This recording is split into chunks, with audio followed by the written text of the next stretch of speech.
이제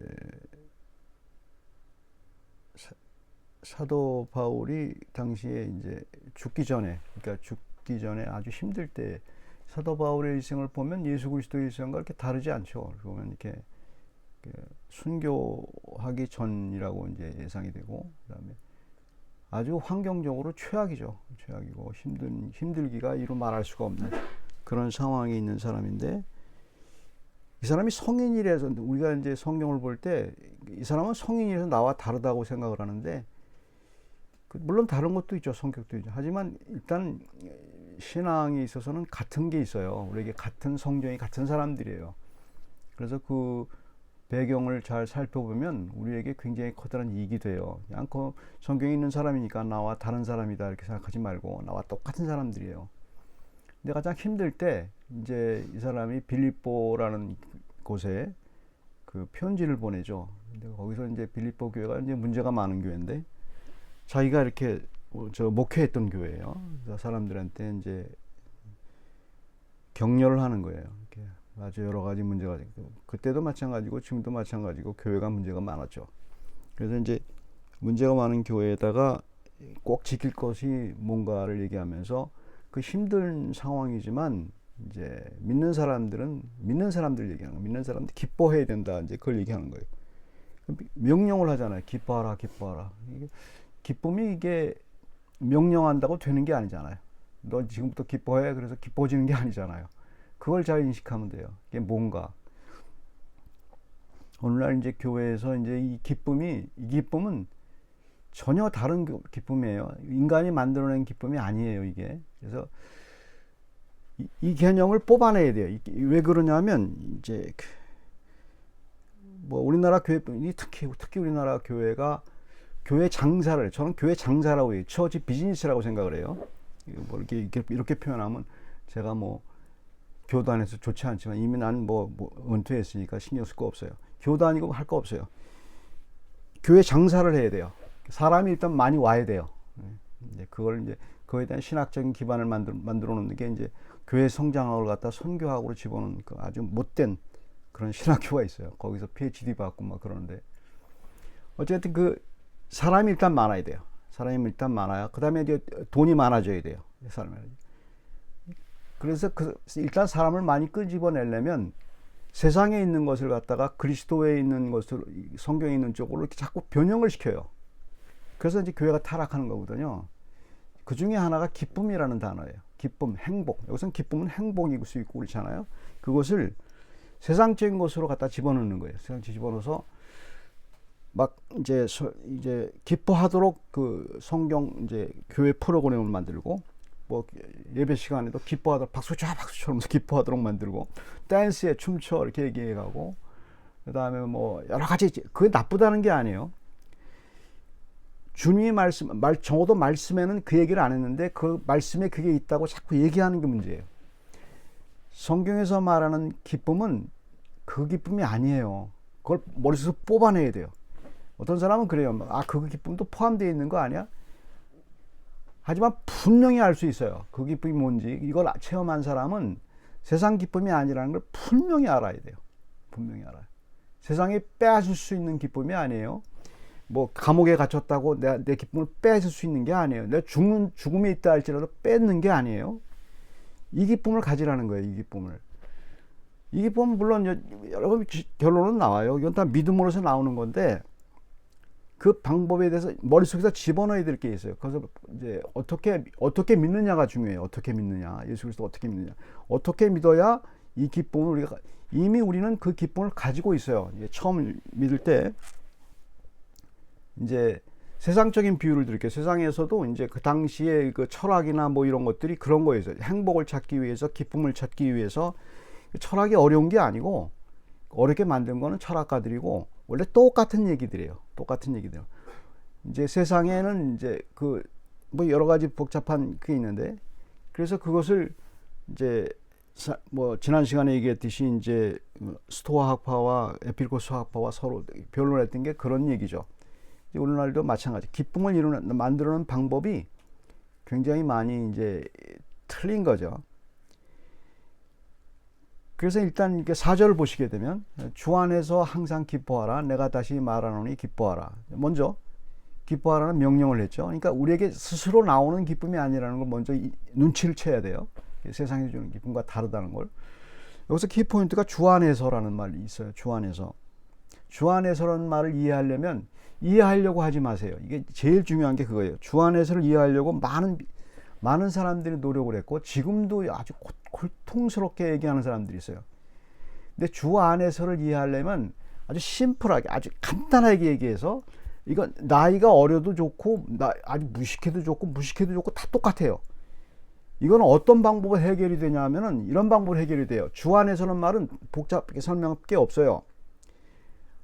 주라는 예수 그리스도가 하나님이고 삼위일체를 교리적으로 받아들여야 돼요. 그러니까 교리라는 것을 이상하게 생각하면 안 되는 게 교리는 성경을 해석한 거예요. 성경 해석이 설교한 거예요. 성경을 설교한 거예요. 설교가 중요한 건 뭐냐? 모든 사람들이 설교는 이제 그냥 뭐 하나님 말씀을 읽으면 되지 왜 설교가 필요하냐 이렇게 말하는 이상한 사람들이 그렇지 않고 설교를 하나님 말씀을 해석하는 거예요. 그 해석하는 걸 모아둔 것 중에서 하나가 수천 년 동안 내려오면서 딱 하나 결론적인 게 있어요. 하나님을 우리가 이해할 때 트리니티로 삼위일체로 이해한단 말입니다. 이해는 못해요.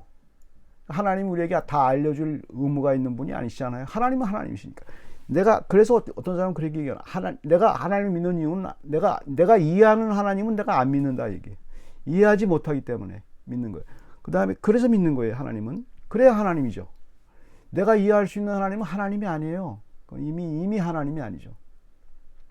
그러니까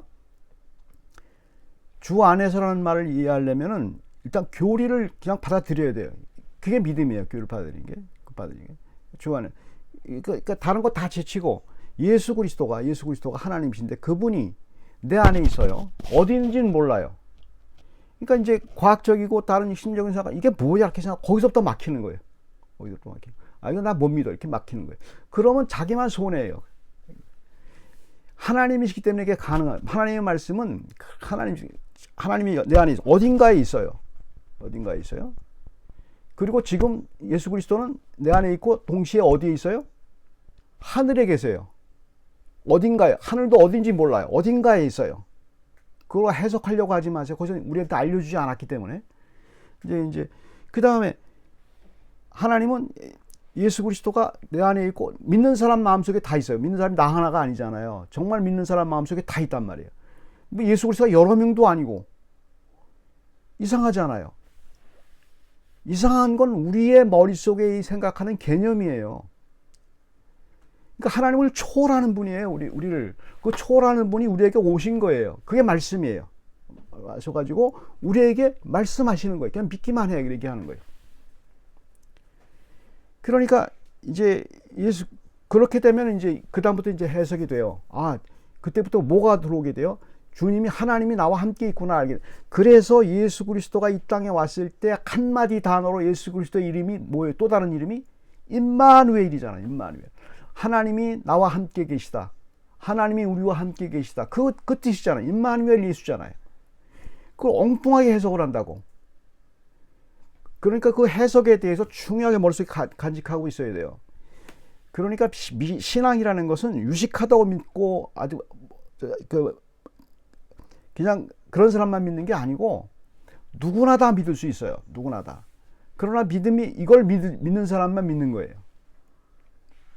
하나님을 하나님 되게. 그래서 이거 또 쉬운 말인데 어렵게 생각하는 단어가 있어요. 신학계에서도 하나님을 하나님 되게 생각하라. 하나님을 하나님으로 생각하라. 이 말이 있어요. 이게 무슨 말인지 아시겠어요? 하나님을 하나님으로 여기라 이 말이에요. 우리는 하나님을 인간으로 여겨.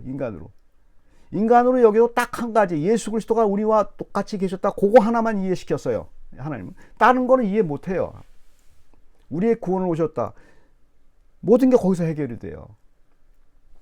그것을 믿는 사람인 경우에 기쁨이 나오는 거예요. 기쁨이 나와요.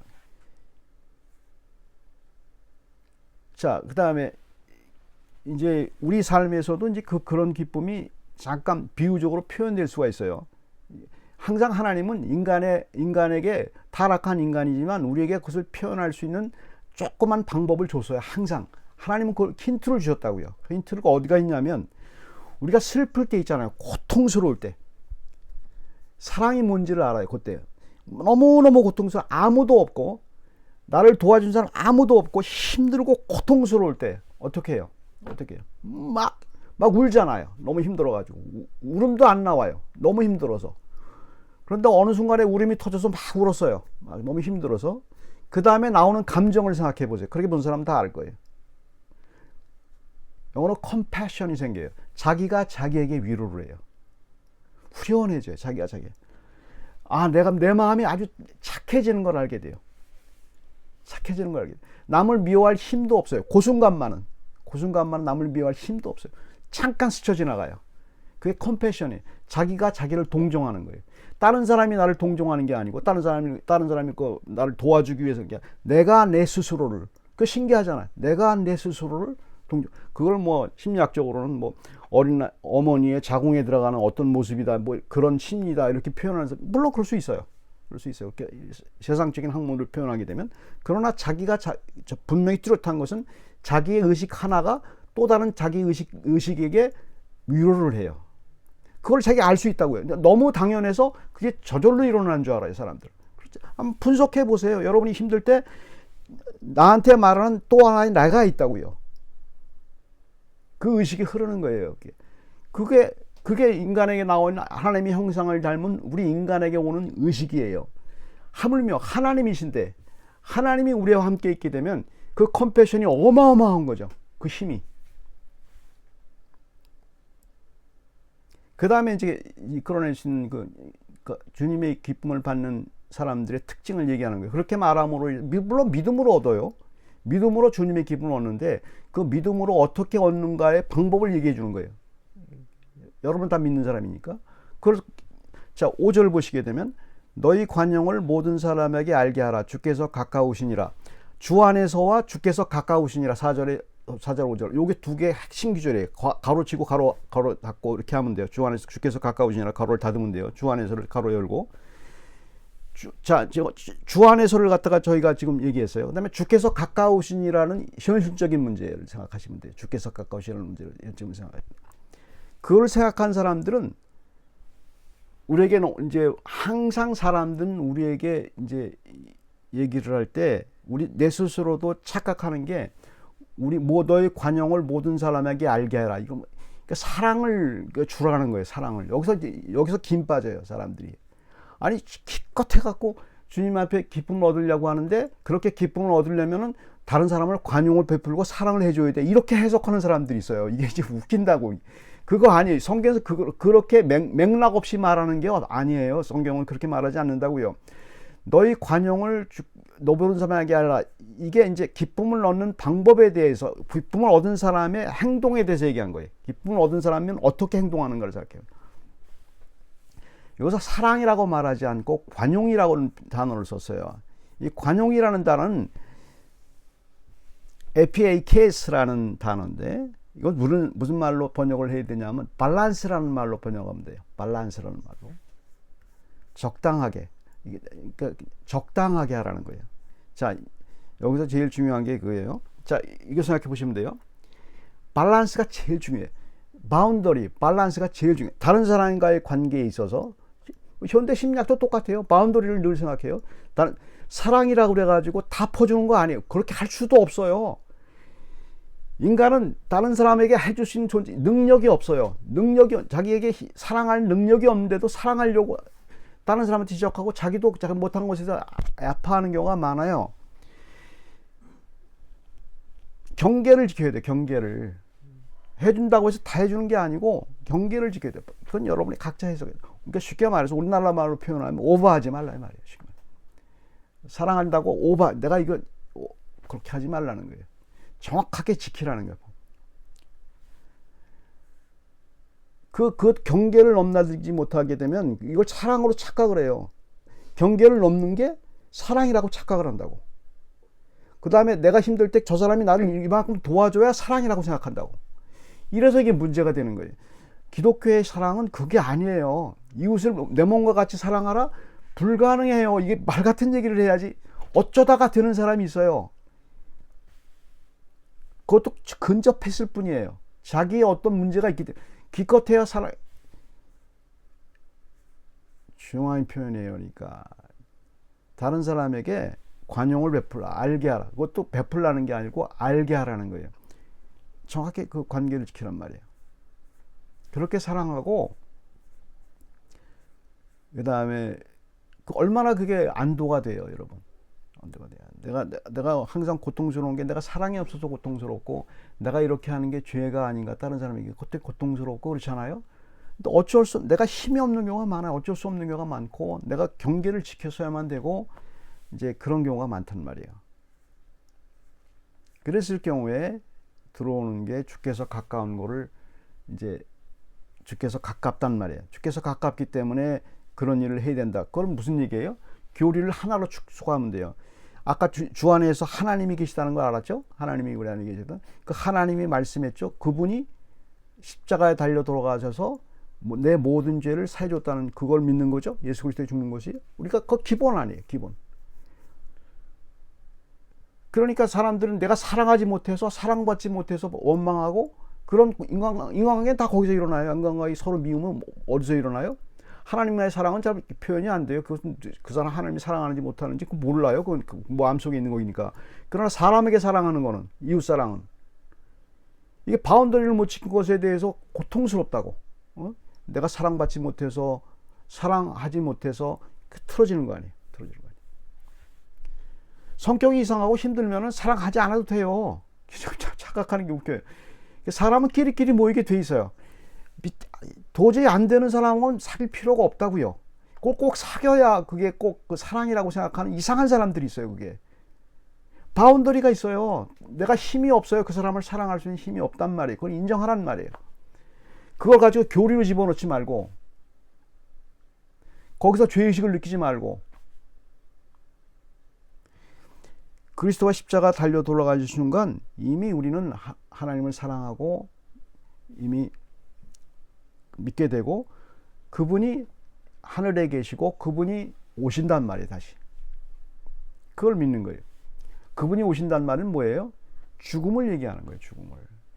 지금 내가 죽어도 그 다음에 그분이 오시게 되면 육체적인 지금 상황이 죽음을 보지 않고 하늘로 올라갈 뿐이에요. 엘리야처럼. 죽음, 그것도 죽음이잖아요. 이 세상을 떠나는 거예요. 이 세상에 주님이 다시 오게 되면은 내가 육체의 죽음을 보지 못하고 내가 생각이 있을 때 죽음의 다른 세계로 가는 거고, 지금 내가 죽으면 그냥 죽는 거죠. 이걸 아는 사람은, 이걸 믿게 되는 사람은 그때부터 기쁨이 나오기 시작하죠. 지금 현재의 문제에 있어서 무시한다는 게 아니에요. 인간관계에 있어서 문제에서도 위로가 되는 거고, 거기서부터 기쁨이 나오기 시작하는 거죠. 그래서 회개한 사람이 기쁘다는 게 바로 이 표현이에요. 이 표현하는 사람. 항상 모든 사람, 세상은 그래요. 세상은 항상 세상적으로 표현을 하죠. 그 모든 철학, 스토아 철학들은 포기로 가르쳐요. 포기. 오늘날 기독교계에서 내려놓음 얘기하는데 그건 기독교 신학 아니에요. 그 스토아 철학의 신학이지. 스토아 철학의 신학이 뭐예요? 내려놓음이에요. 내려놓으면은 네가 기쁘다. 스토아 철학의 학벌, 마르쿠스 아우렐리우스의 명상록 같은 거 읽어보세요. 다 내려놓음이에요. 내려놔라.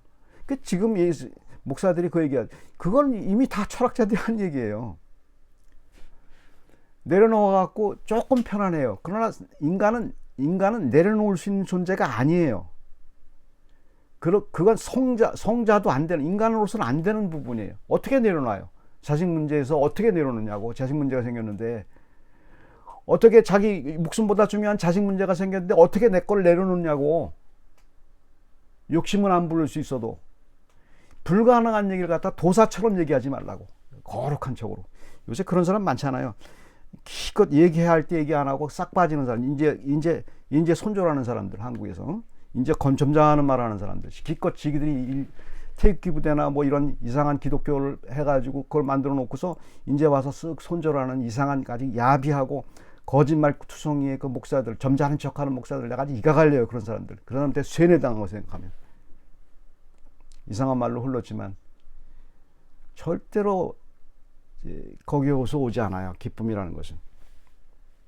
세상에서 그걸 쓰지 말라는 건 아니에요. 내려놓을 수 있으면 내려놓으세요. 그것도 세상을 반대하는 게 아니에요. 세상을 반대. 이게 기독교를 생각할 때 잘못 생각하는 것이 과학도 부정하고 세상의 심리학도 부정하고 이러는 줄 알아요. 그렇지 않아요. 무식한 사람들만 그 짓을 해요. 기독교 신앙은 그걸 알아요. 세상의 방법도 사용해요. 세상에 주는 약도 먹어야 돼요. 그리고 심리학에서 말하는 것도 치료를 받아야 되고, 그 다음에 내려놓음에 대해서도 계속 프랙티스를 해야 돼요. 하지만 더 중요한 게 있다는 말입니다. 기쁨을 얻는 방법은 그걸로 안 된다는 거예요. 그걸로 안 되고, 정확한 믿음의 기초에 서야 돼요. 나는 이미 죽었던 사람이라는 걸 표현해야 돼요. 십자가에서 이미 죽었어요. 예수 그리스도와 함께. 죽음으로부터 출발해야 돼요. 그 다음에 다시 죽을 거예요. 다시 죽지 않고 영원히 사는 나라로 가는 거고, 그 다음에 그것이 주님이 지금 오시게 되면 그 육체의 그 죽음을 맛보지 않고 들려 올라간다는 걸 믿는 거고, 그때가 어느 때인지 모르는 거고, 기다리는 거고, 하나님을 다 알려줄 이유가 없어요. 우리한테. 그런 의무감이 있는 분이 아니에요. 그런 의무감이 있는 분이면 난 하나님이 아니시잖아요. 하나님 마음대로 하셔야지.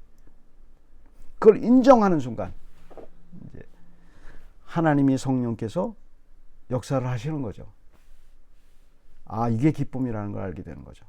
잔잔함, 그다음에 자신감, 그다음에 하나님과 함께 있는 확신, 어떤 문제가 닥쳐라도 기도할 수 있는 힘, 이런 게 생기는 거야. 이게 기쁨이에요. 그렇지 않아요. 세상에서 흔들리지 않는, 흔들렸다가도 주님을 찾으면서 나타오는 힘, 이런 게 바로 기쁨이에요. 같이 기도하겠습니다. 하나님 아버지, 저희들에게 기쁨을 이룰 수 있는 능력을 이미 주셨음을 믿습니다. 저희가 믿을 때, 예수 그리스도를 믿을 때 이미 주신 그 기쁨을 다시 발견하고 다시 나아갈 수 있게 해주시고, 세상의 기쁨을 쫓아서 갔던 이 마음을 좀 내려놓고 주님을 찾는 그런 마음으로 돌이킬 수 있게 해주시고, 이상한 방법으로 기쁨을 얻으려고 하는, 그러다가 허해지는, 마음이 허해지는 그런 신앙인이 되게 하지 마시고 굳건히 서서 언제 어디선지 환경이 바뀌어도 어떤 형태에 있더라도 굳건히 설 수 있는, 기쁨을 유지할 수 있는 건강한 크리스찬이 될 수 있도록 저희들을 지켜주시옵소서. 감사합니다. 예수 그리스도 이름으로 기도드립니다.